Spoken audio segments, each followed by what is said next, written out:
Tere tulemast väiksesse ringkäiku parfüümimaailmas. Ja on ju kuulda olnud sellist fraasi, et parfüüm on nähtamatu moeaksessuaar. Ja miks mitte seda siis oma kasuks tööle panna. Ja nii nagu meil on riietest garderoob, saame luua ka parfüümi garderoobi. Ja seal võiks olla vähemalt 3 parfüümi. Kõigepealt muidugi on selline võib-olla igapäevane teema, mis siis võib-olla seostub ka sul tööeluga, selleks omaette parfüüm, miks mitte. Teiseks on sul kindlasti vaba aeg, hobid, millega sa tegeled. Selle jaoks võiks olla siis omaette parfüüm, mida sa siis kannad.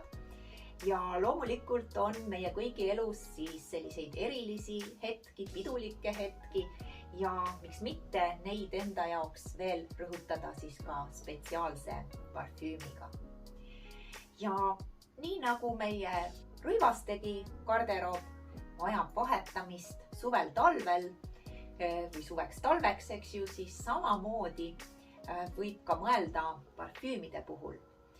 Et millised just võib-olla komponendid kõnetavad sind rohkem sügistalvisel perioodil ja millised parfüümikomponendid meeldivad sulle rohkem nagu suveks. Et ega siin sellist ühest soovitust anda ei saagi, et rohkem võib-olla kutsukski sind üles katsetama ehk siis sellisel katse-eksituse meetodil oma suvine ja talvine lõhnagarderoob leida. Erineva temperatuuriga sinu ümber töötavad ka parfüümid erinevalt. Ja loomulikult ka igal nahal toimivad parfüümid erinevalt või see tulemus on erinev. Ja see just nimelt siis sõltub sinu oma naha, keha keemiast ja selle parfüümiga koostööst. Ehk seetõttu ka, kui sul on näiteks sõbrannal sama parfüüm kasutuses, siis ei juhtu midagi hullu, te ei lõhna täpselt samamoodi mitte kunagi. Ja ka, miks mitte, kui sulle meeldib mõni meestelõhn, siis võid seda vabalt kasutada, sest jällegi, kui sa oled naisterahvas, siis sinu nahal see näiteks meeste parfüüm avaneb hoopis teistmoodi kui mõne mehe nahal. Aga kuidas siis parfüümi oleks hea kasutada igapäevaselt? Piserda pulseerivatele kohtadele, nendeks on kindlasti randmed, siin kõrvatagune piirkond. Muide, väga hea piirkond on ka põlveõndlad. Ja kui sa piserdad pulseerivatele kohtadele, siis kindlasti võid nad nii-öelda kokku omavahel vajutada, aga ära kunagi tee sellist hõõruvat liigutust, siis see lõhn sul peal püsima ei jää. Väga mõnus on ka tõesti näiteks peale duši all käimist, kui sa kuivatad ära naha, siis sellisel pisut niiskele nahale lasta peale lõhnapilv ka kindlasti aitab püsivusele kaasa. Ja loomulikult ka, kui sa tahad, et ise tunda seda parfüümi ja et sellest ka natukene teistele jaguks nii-öelda sinu ümber, siis loomulikult ka on hea täiesti enda kohal sellist lõhnapilve kasutada ja natukene läheb siis seda parfüümi ka juustele, riietele. Kangastega siis ainult siidiga, vaata, ole ettevaatlik, et sinna võivad mingid siis need tilgakesed peale jääda, näha jääda, aga just nimelt ka sellised pehmed kangad hästi mõnusalt ka hoiavad siis seda parfüümi endaga ja sinuga. Lõhnadega seondub ka kindlasti püsivuse teema, pealpüsivuse teema. Ja siinkohal on tegelikult teada fakt, et Põhjamaades on meil õhemad nahad ja õhemal nahal, kuivemal nahal püsibki parfüüm natukene vähem kui võib-olla siis sellisel paksemal, normaalsemal, rasusemal nahal. Ehk juba seda teades jällegi see nipp on lihtsalt ohtram kasutus. Muide, parfüümi võib kasutada ka täitsa deodorandi asemel, sest on ju siin suures koguses alkoholi, mis ka aitab nagu igitootmist pärssida ja siis ei teki ka konflikti deodorandi lõhna ja sinu parfüümi vahel. Proovi ära.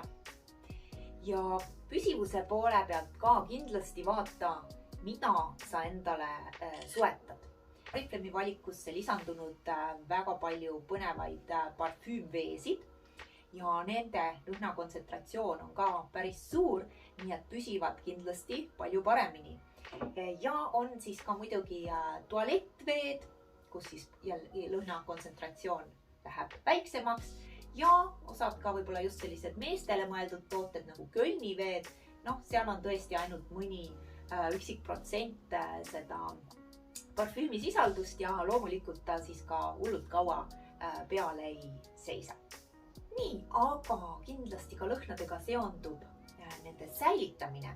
Ja miks ma alustuseks ütlesin, et kui sul on palju rohkem kui 3 lõhna sinu parfüümi garderoobis, siis võib-olla sa ei jõua neid ka siis ära kasutada, et tegelikult tootja lubab, et kui sa lõhna võtad kasutusele, avad, juba teed lahti, eks ju, siis aasta aega ta püsib omas headuses, kui sa teda siis ei hoia liiga soojas ja kindlasti ei tohi jätta ka päikese kätte. Siis, kui on päikese kätte jäänud, võid pärast selle parfüümi põhimõtteliselt minema visata.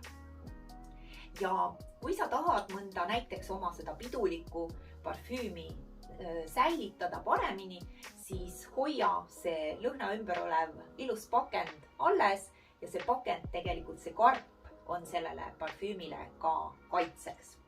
Ja kui sa veel ei hakka kasutama parfüümi, siis hoiagi teda ka pigem karbis, kui sa oled endale juba garderoobi nii-öelda valmis varunud mõne lõhna.